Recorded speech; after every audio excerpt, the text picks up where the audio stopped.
The Cellar, out in theaters, new horror film starring Alicia Cuthbert. She plays Keira, a woman who moves into a newly bought Victorian-era house in the Irish countryside, together with her husband and two children.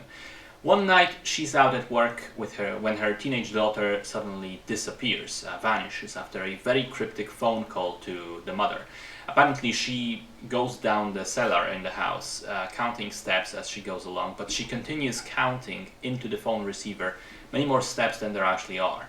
And then, poof, no trace of her. Keira begins investigating on her own. She finds mysterious symbols carved into the steps, as well as a mathematical equation etched into the floor of the cellar, and she begins to suspect that there is evil afoot.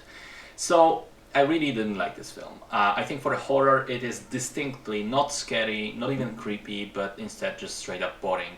There's almost no excitement or sense of adventure. The plot is very by the book.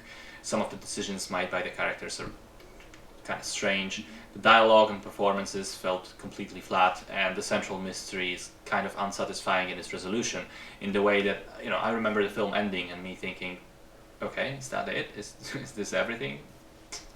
So, yeah, as I said, its biggest fault is that it's just straight up boring and full of safe, predictable choices. And, it's one thing when a movie fails while attempting to do something really interesting. The Cellar is kind of the opposite. It tries nothing new, and as a result is immediately forgettable.